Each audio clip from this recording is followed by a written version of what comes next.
went from the bonnet, found face down on the floor. 2, 3. Paediatric trauma It's a stabbing quadrant. 25 feet from a ladder onto his back. He's really unwell, and I think anaesthetics need to see him before he goes to theatre. Daphne? Daphne? How is everybody then? Chilling? King's A&E, how can I help? King's College Hospital, London. I got stabbed. I know, it's annoying. My head. One of the busiest A&E departments in the world. I want top to toe, head, chest, abdomen. A place where love, life, and loss Don't bloody die. I love you too much for you to die. unfold every single day. All the patients you're about to see were treated in just one 24-hour period. A&E is always like a traffic jam. Can we get a trolley? You've got to realise that there's awful things that can happen to you. I'm so sorry. Life is unpredictable, so it's important that your nearest and dearest know that you love them. You have to tell them that you love them. You must get better and come back to me. I don't want to lose you. Because there may come a time when you're not around to tell them.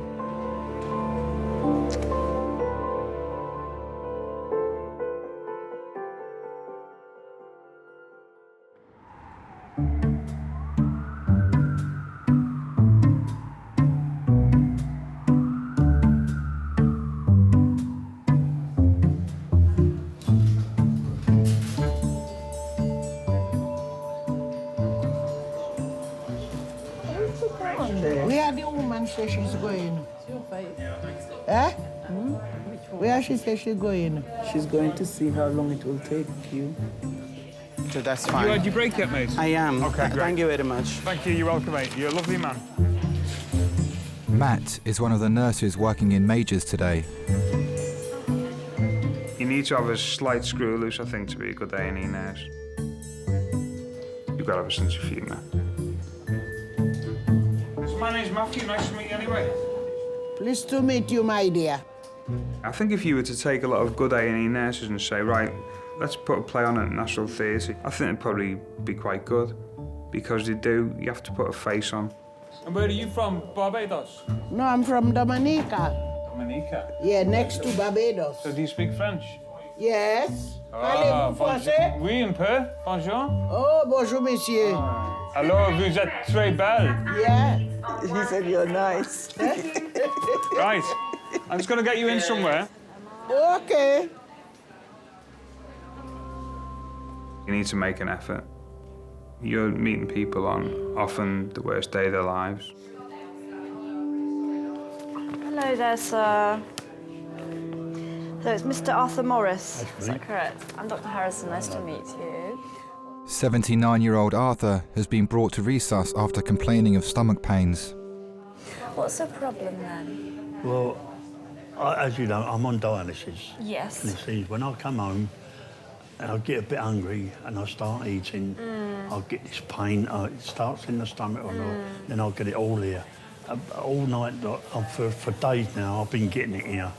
And it's really got me down. And this morning, I had a choice either to go to dialysis and sit there in misery. Oh, okay, yeah. Or come up here and try and get it sorted. So I had to pick to come up here. Okay, no, that's fair enough. And you said that eating makes it worse. What about position? So if you're lying flat or sitting forward? Does that make No, if I lay down, it seems to be worse.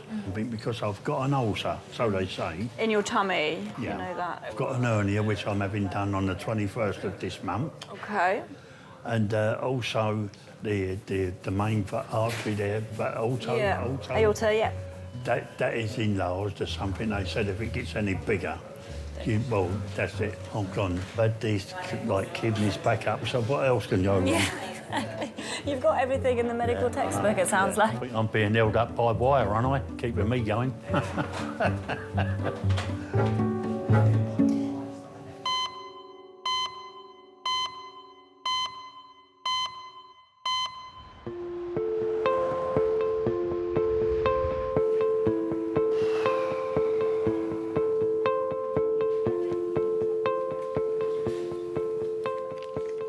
Look, this is what I want in the back garden.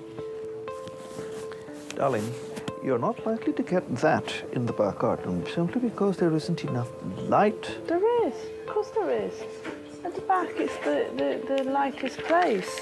That kind of thing calls for a lot of open space and constant cultivation and attendance. Well, that's exactly what they don't need. They're wild.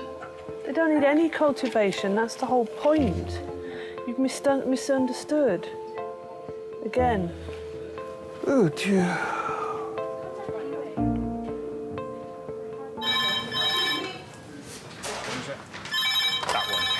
Hello, King's College, resource, red phone. Yeah?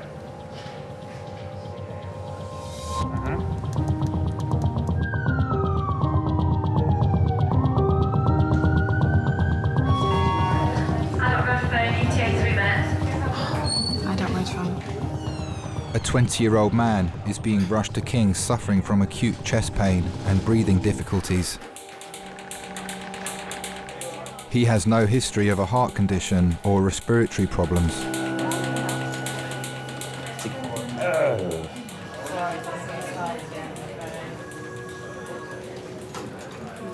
This is Tom. Tom is 20 years old, normally fit and well, smoke about 10 a day.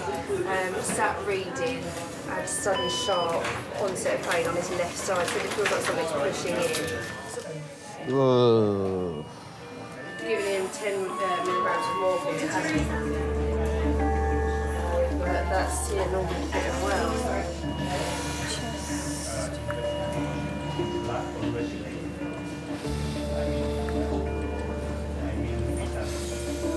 Well, it was a pretty ordinary day in the office. I was working at my desk and I took a call from a gentleman I'd never heard of before, calling me because my son had been taken to hospital and with some sort of seizure, was the way he put it.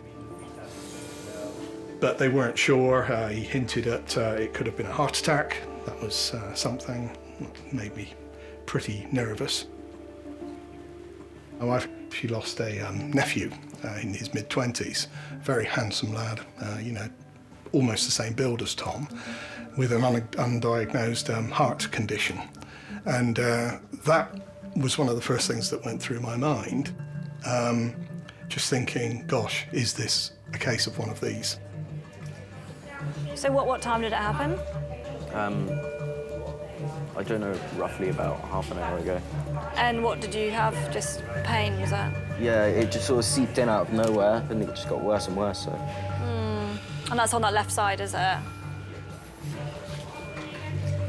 You freak out when that sort of happens. You think all sorts of dark thoughts. Obviously, the worst is that he might not make it. It could be something so horrible. And you said, what kind of pain is it? Like a, sort of like a pushing pain. Pushing pain? Into my heart, like. Okay. Like something's forcing. Okay. So I find it all right to breathe out. Yeah. Not in. Okay, it catches when you breathe in, okay. Fair enough. Okay. I thought, well, I might not get to him in time, because I don't know what exactly it is. You just don't know.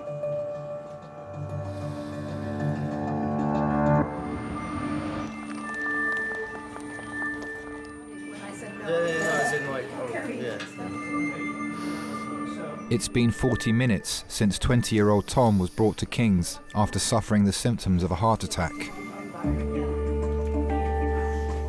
Doctors are still uncertain of the underlying cause. Tom Fry, is it? Okay. Has he ever been here before? He's a hospital number. Okay. So I'm just looking on this side first of all. So this is an ultrasound. Stay a bit still for me if you can. Just really had no idea what was going on. Sort of felt a sharp pain in my chest, like a bodybuilder was pushing with all his force against my chest, not letting any air get in.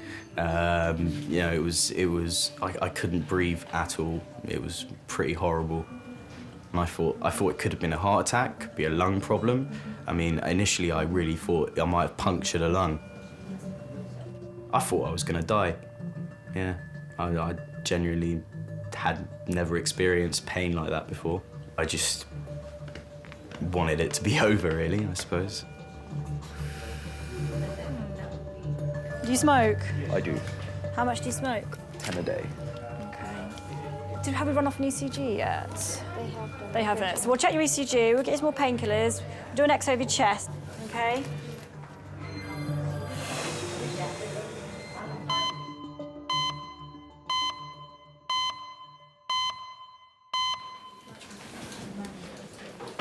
Anastasia, do you want to follow me? You can bring any of your friends if you want. All my gang. We'll all only be a my minute. gang. Yes. All my gang following me because he's my daughter and my son-in-law. He's not coming in, is he? He can stay outside. Why? We don't need them, do we? Right. No, we need everybody. I'm only joking, he can come in if you I want. need witnesses. Yeah.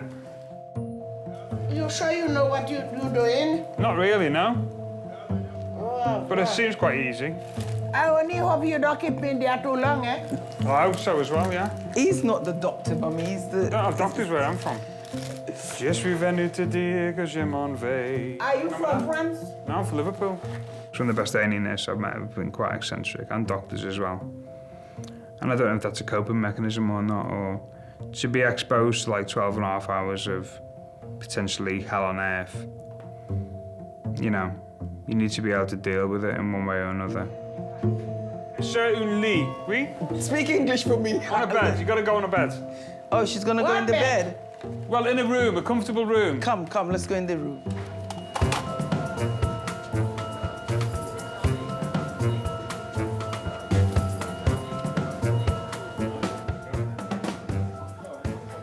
When are we going to be cold?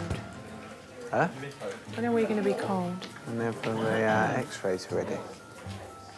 They come instantly now. Get them on an iPad. I've seen it on Holby City. This is not Holby City, this is King's College London, baby. Do you want any painkillers, Arthur? I'm not too bad. If I can do without them, I do, you know what I mean? No point in taking them if I don't have to. 20 minutes after arriving at King's, doctors are trying to work out which of Arthur's underlying health conditions has caused his sudden stomach pain. Here we are, Arthur. Just pop the smear loan down. I had one of them when they evacuated me during the war. Did you? Where did you go? I can't think of where was it? Lincoln. Lincoln? Yeah, but when we got there, they was bombing that place, something terrible. So my mum brought us back home. She said, if we're going to die, we might as well die in our own homes in London. Yeah. So that's what she done, she brought us back. During the war, they never had toys or anything like that. It was always, I used to have to make the most of whatever was there. He never ever had anything new. So anything he ever got clothes-wise, and that was handed down by his brothers. So when we used to get something, he used to say, you get it new, I never. I used to have to put cardboard in my shoes and wear belts around the trousers when they were too big. That's what I say, people today, these days, they think they've got it hard, but they ain't. No. They ain't got it hard. You know, see a row of houses one day and they were gone the next.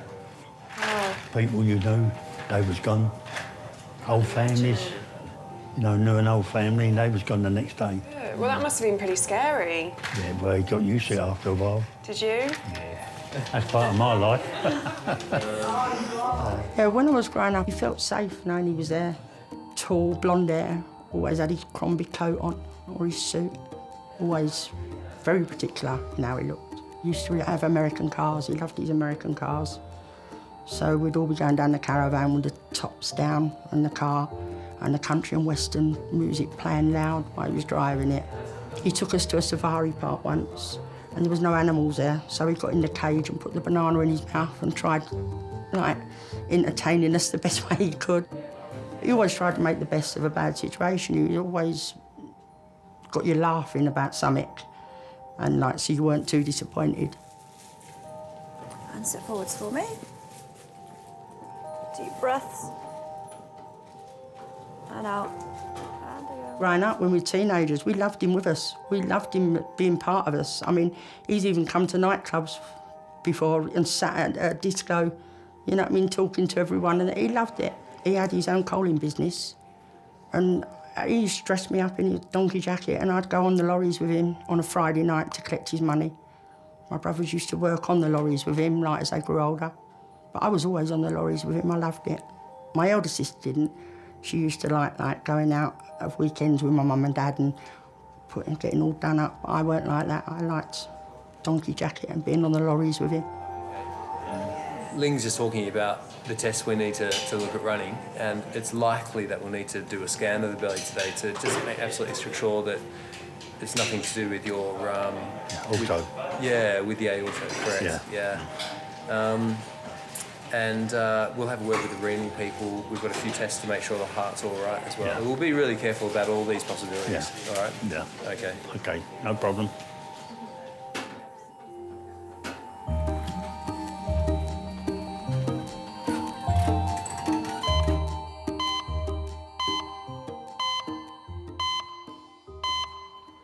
Right. From the top. Yes, please. Tango, Victor, Hotel, X-ray, uniform. Retired soldier Rocky has come to King's with his wife Cordelia after experiencing blurred vision. Tango, uniform, X-ray, Tango, November, Alpha, Gulf, Victor. I think you're struggling with that one. Yeah. What is it? Why It's for a Y, Yankee? it's a Y. I'm worried that it could be a detached retina, which could lead to blindness. We are called the odd couple, and I can see why. If there were 100 people in the room and they saw me and Rocky, nobody would put the two of us together. We're like chalk and cheese. We're personality-wise, we're really different. Culture-wise, we're really different. Our outlook on life is really different. This could lead to blindness, couldn't it? Well, you've come very early. Yeah. So, the earlier it's picked up, the better. I think, to be honest with you, we need to talk to the eye doctor. Okay. And they probably need to see you in the clinic. Yes, of course.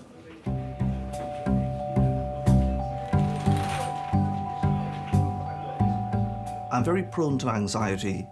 Not that I take Prozac or anything, or I bounce off the ceiling. I always thought I could sustain damages everywhere else except the head and the internal organs. I grew up in a very harsh environment, starvation and deprivation. And so there was always that worry, and yes, the worry took a hold, just living. It was really difficult. A lot of people, I wasn't the only one, a lot of people migrated out of Guyana. But the eye has always been primary concern. And worry. He gets really uptight.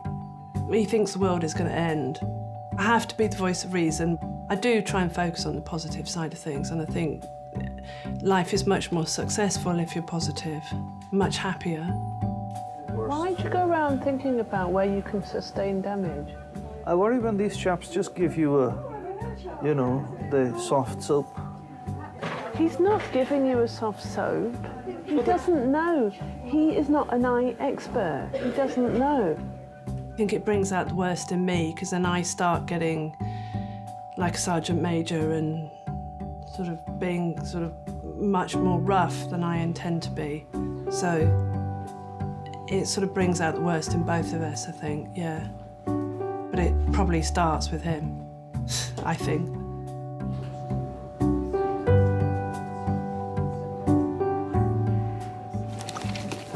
Charlie and Chuck factories taken where Shrek is. Shut up. Oh, I've got to go and see that. Yeah, I drove past it last that'd week. be well good. Do you think they have kids as Oompa Loompas? Maybe.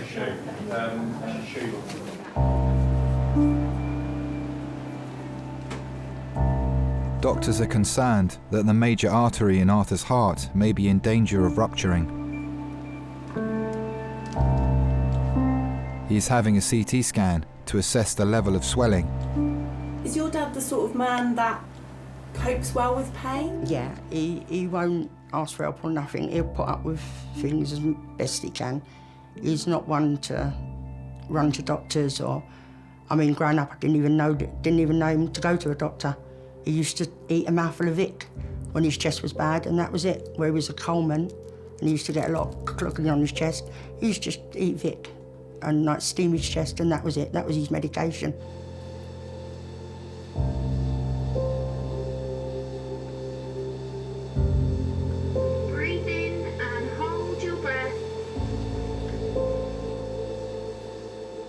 So it was a bit of a shock when he first went in hospital and had the bypass, because we'd never seen him ill before.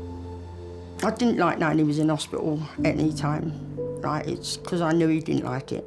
He hated it. He liked being at home in his own bed. Far as I can remember, you never heard him moan, and even when we used to hurt ourselves, it was, oh, put a cloth on it, or if we had a splinter, it'd be, oh, make a bread poultice and get it out. You know what I mean? He was never one to fuss over pain. He always just got on with it, and he didn't believe in things like depression and that. He said that was an excuse. Like, he didn't believe on tablets and things like that. He just used to get on with things. Weird, isn't it? He helped everyone out, but he wouldn't ask anyone for anything. Not help with anything. Always got on with it on his own. Stood on his own feet, and very proud man. Very proud man. How are you doing? All right, love, no problem. Good stuff. We're just waiting for the report of the scan, and then the vascular doctors are going to come and have a chat with you as well. So tell you what's wrong. Yeah, whether anything's leaking. Your tummy, it's not hurting you anymore, did you say? No, she gave me about 4 little tablets. Yeah. Then, you know, so... That's improved your pain, has it? Yeah. I mean, it could all be just down to your ulcer, but we need to really rule out all the other things that are going on with you. That's the only one I worry about, is that one. Yeah, the big vessel. Exactly. You know, and that's why we've done this test. I'll be up there then, wouldn't I? You would. Yeah, I You know. probably wouldn't know too much about it then. No. So. Right, so once they've seen you and they're happy with you, then you'll be able to head home with some good tablets to help with the acid. Magic. We'll go from there. Oh, lovely. All right. I love that word. Good Home. stuff. Right, I'll come back in a second just to do your ultrasound. Okay, no problem.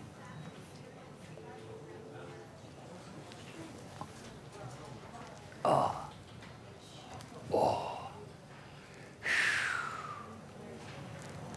Do you like it strong or weak? Do you like it strong or weak? Strong. Okay. I'll leave the tea bag in there a little bit longer. My mum says a good cup of tea is how long you leave the bag in there. That's right. So the spoon stands up in the middle. Is that what it... falling. It's always the way we British are always like that, aren't they? Everything can be solved with a cup of tea. Yeah. There's not much I can prescribe, just humour and tea. That's all it it seems is. to work. There we go. All right, Bless try you, that. my friend, you're a diamond. It's a rubbish cup of tea, I'll make you another one. Oh, I've had worse, don't worry. You haven't tried it yet?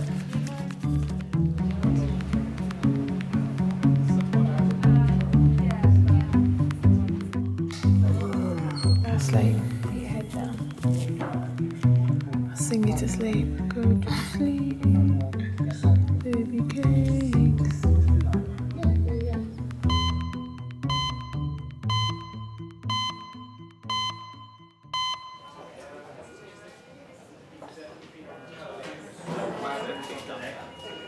Are you right? That was fucking nasty, man. I thought I was going to die. After collapsing at work, Tom's boss Matt has accompanied him to King's. I've never been in so much pain inside of me. Man, like, whoa, I was fucking scared, man. Yeah, I know you were. Just the waiting for info.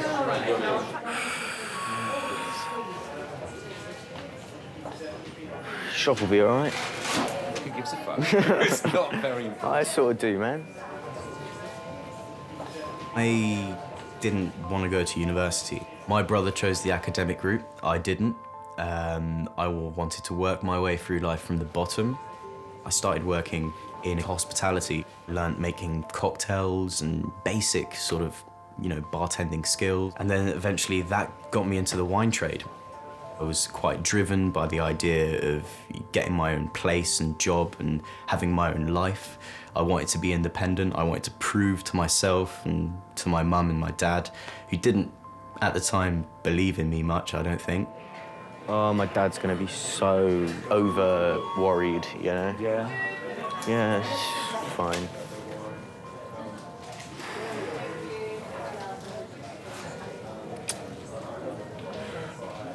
See, last time something like this happened, I didn't tell him anything because I was worried. While my son was living in London, he was diagnosed as having as it turns out, a fairly mild form of cancer. He didn't tell us, of course, and we only found out by discovering letters pushed into drawers at home when we were clearing up. And of course you freak out. I guess better go. Go, man, it's cool. I don't mind. And sort of confronted him with that. He announced that he'd been treated and it was done and it wasn't a problem and he doesn't want to talk about it, doesn't want to go back there. When they're over 18, you can't ring the doctor and say, I'm his parent, I can do this, I can do that. You can't do anything. I've always kept things that I felt my parents wouldn't like to hear hidden. And I think a lot of younger people would do the same thing. You almost don't want to let them know that you're going through pain because you don't want to hurt them. He took all that on his own, dealt with it. He's very capable in that regard. We didn't even find out about it till a month or two afterwards. And then you look back on that period and think, my goodness, what was he thinking? See you later. You feel robbed as a parent of not being able to know. So you have to sort of respect that in a way and like it or lump it. But at the back of your mind, there's always the, you know, what could it possibly be?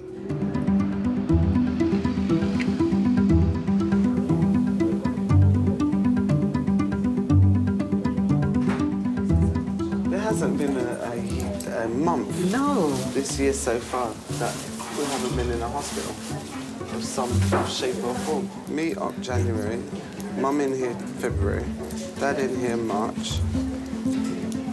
I hope anyone. Let's not predict. Let's not predict.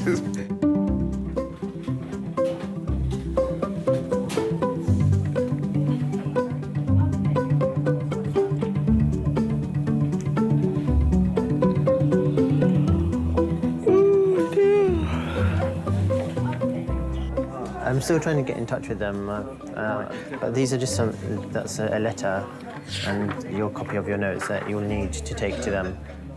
I am worried about losing my eye. I understand that you're worried about that. They're very good. You're not just pacifying me there, Sam, are you? It is a very common problem, and the earlier they catch it, the better. Well, okay. Well, thanks a lot. Very reassuring. I'll come and talk to you in a little while. Please, thanks. Can you try not to stop fussing? Well, look, I'm right back where I started. He doesn't know what the procedure is, and most importantly, he doesn't know the rate of success, so... Yes, but he knows that they're very good. Yes, well, he'll say that, wouldn't he? It is a very common problem. You don't have to go to the worst-case scenario. So tell me how you and Rocky first met. I used to work with Rocky's sister, and one day she appeared with him, and he rushed up to me, put on his very formal English voice, and picked up my hand and kissed it, and I just thought, what a creep. I took one look at Cordelia, and my head just went where my feet were. I was bowled over. I wasn't struck at all. I didn't think that I had anything in common with him. I didn't think it was anything I was interested in. All I could think of was Cordelia. I said, you know what? I'm going to marry that girl. Jelly-like fluid seen on fundoscopy and retinal vessels less well defined on the right side. Many thanks. That's it. Buggered. I knew it. I knew it. It would have to be the worst with me. What? What's the worst with you? Well, what's the report saying? It just says that the retinal vessels are less well defined. That means nothing. One would hope that you might have realised that the worst very, very, very, very rarely happens. It's just that some people are a natural magnet for the worst things. No, some people are natural anxiety heads, and you're one of them. Oh, dear.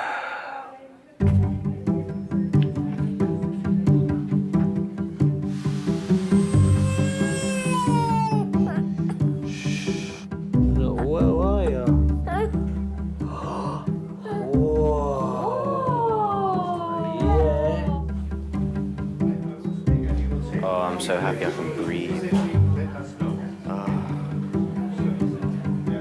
Tom's dad, Bob, has arrived in resus. They are awaiting a diagnosis of what caused his chest pain. Hi.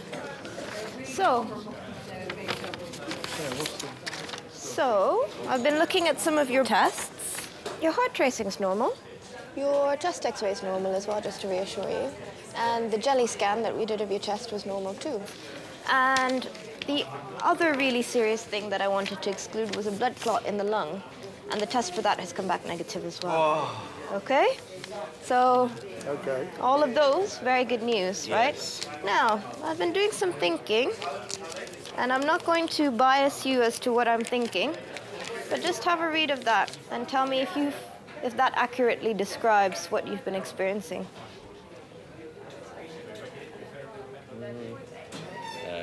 Yeah, the top down to feeling sick, pretty accurate, and then the rest is I've had those before, yeah.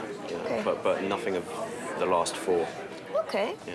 So, I'll show you what I'm thinking then.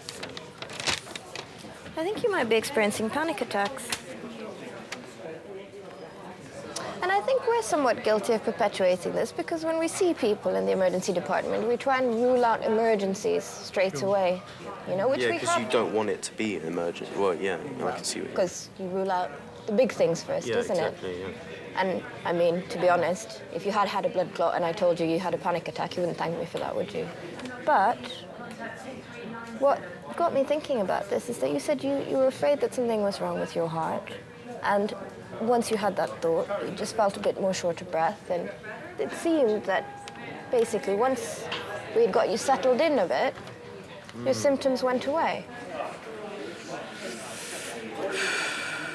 And if we start getting it into our head that, oh my goodness, this could be a heart pain, obviously our inclination is to start getting stressed, right? And that's what triggers a panic attack. I see. I mean, this is entirely plausible. Quite stressed lately because you've had 2 flats fall through with his friend. They've been trying to move into a place because they both work. Yeah, we've sorted out Albert's You've had 2 fallen through. You've had all the thing about getting the guarantees in place, moving, how we're going to make that. You know, you have been quite wound up sometimes.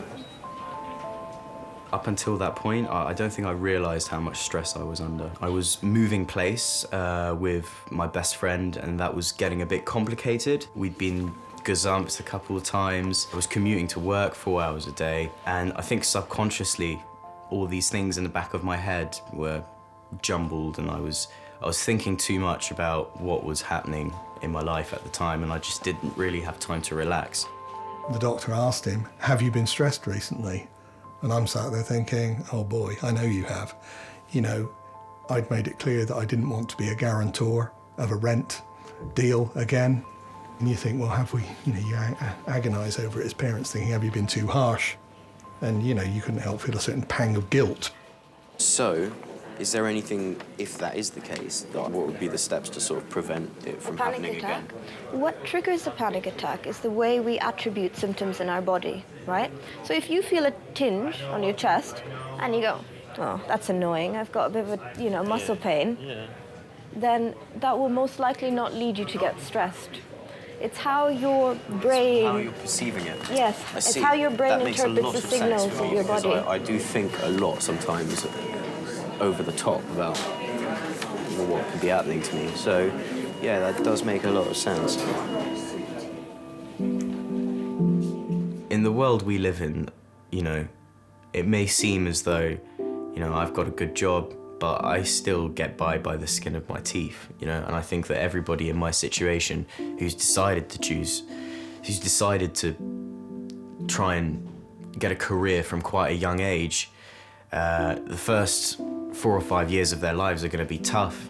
You got to work to survive, you got to earn money, so that would be what I worry about, I suppose.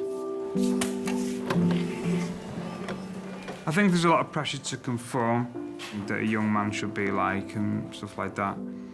I think that can be quite hard for them, I was a bit of a difficult teenager. I liked the bevy and all that, and I didn't really have much of a fantastic kind of work ethic, I suppose, you know what I mean? It wasn't until 24, really, that I got me act together, really. For the next 12 weeks, should be coming up on the computer now anyway. At 24, I decided to stop drinking. I realised that, you know, drinking was costing me more than money. But being a young lad in the north or whatever, it was a very difficult thing to accept. Where I'm from, people drink. I was brought up not to trust people who didn't drink. It's quite funny when these people that you've grown up with and going to the football to watch Everton and all that, suddenly, rather than being in the round, you know what I mean? You're having a Coca-Cola. You know, I'm just some kid from Liverpool who doesn't drink anymore, and I believe that if I hadn't have stopped drinking, I wouldn't have been able to do nursing and all that, you know.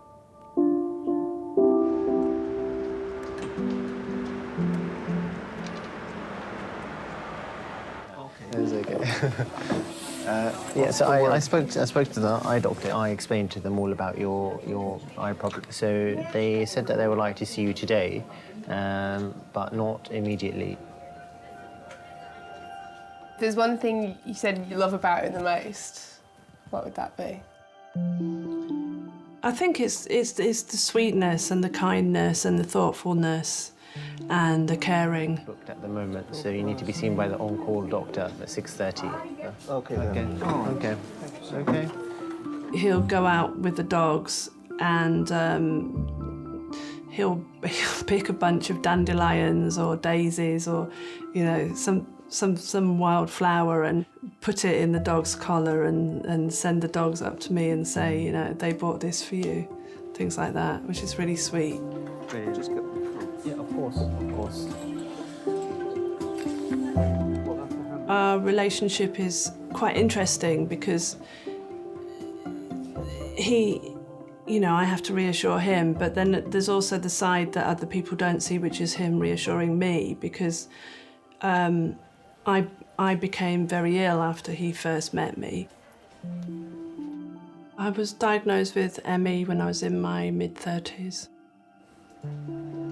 And I've spent several years where I could hardly get out of bed in the morning, and I couldn't put my clothes on, I could hardly wash myself, I could hardly look after myself. I think I just thought, well, my life is over now, I'll just pretty much be retired, that will be my life. And I think since I've met him, I've realised that I can still do something that's useful, and you know, my confidence has increased a lot. If it weren't for Rocky backing me and supporting me, and I suppose being prepared to, he says that he's my consort. We are so different in so many ways on the outside, I suppose even on the inside. But that, I suppose, is one of the reasons why we're drawn to each other and we complement each other so well. We are the odd couple, but it works.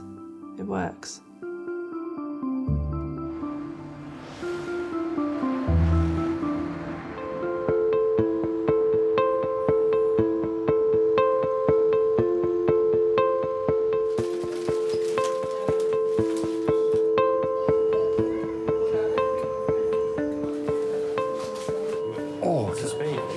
That's Dionia. Arthur has been referred to the specialist vascular doctors at King's. They are concerned that his ongoing stomach pain may be a symptom of swelling in the main artery supplying his heart.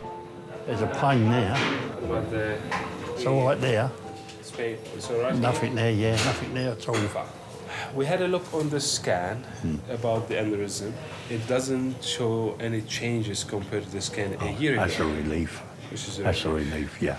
Because if we were thinking it's coming from there, you would have needed to have an emergency operation to repair. That's what I was worried about. Which is a worry. You know, it's something major, and there is a very hard. Because they're always weary of putting me under anaesthetic now. Bless him, my friend.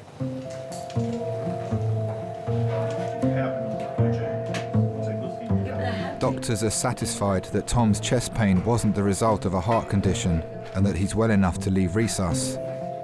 He does get so involved in it, he throws himself into things. He doesn't like second best. He's already said when he was 17, I want to own my own restaurant at one point, my own nightclub, my own this. You know, you can see he's got an idea and an aspiration about something he wants to run and manage, and he wants it to be really good. He wanted to grab hold of life and sort of wring it by the neck and make it his own, which is great.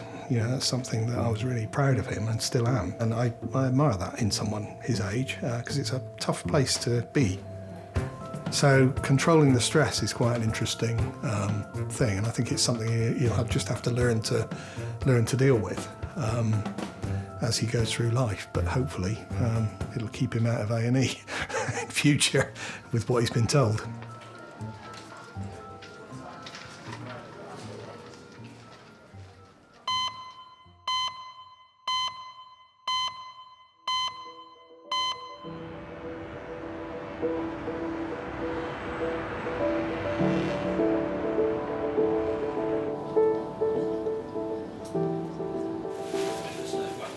Arthur has been given the all clear.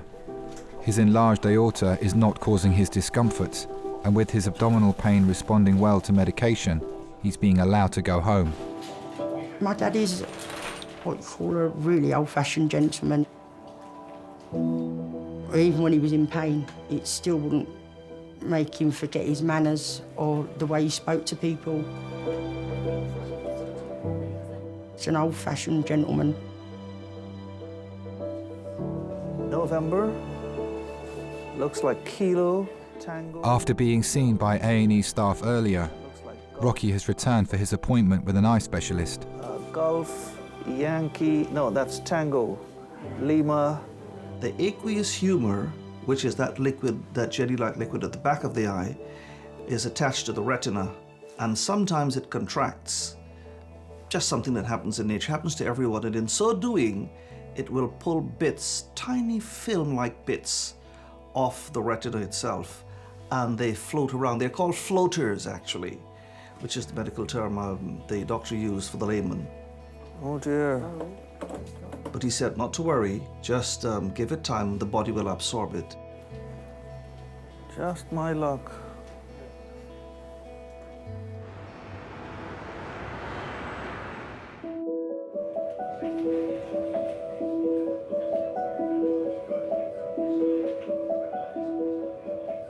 I'm impetuous, and you know, sometimes I can get a little caustic.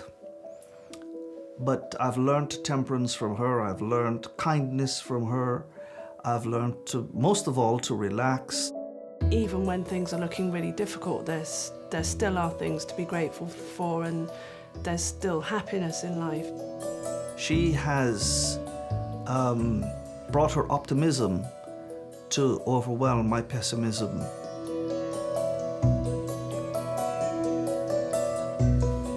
I look at the bigger picture and I think it's probably a good thing that this happened to me. It might have been a heart problem, it might have been a lung problem, and you know, you start thinking to yourself, you know, in the future it could be just that. So, you know, I started eating better. I now regularly play tennis. Yeah, I mean, things are put into perspective when you experience something like that.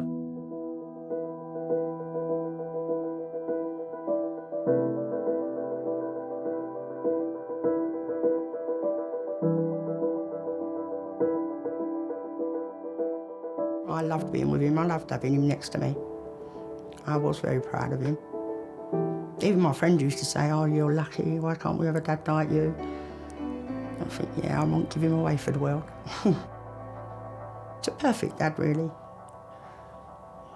Perfect friend as well. Just one in a million.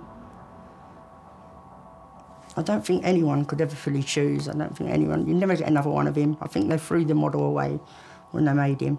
There was only one of him.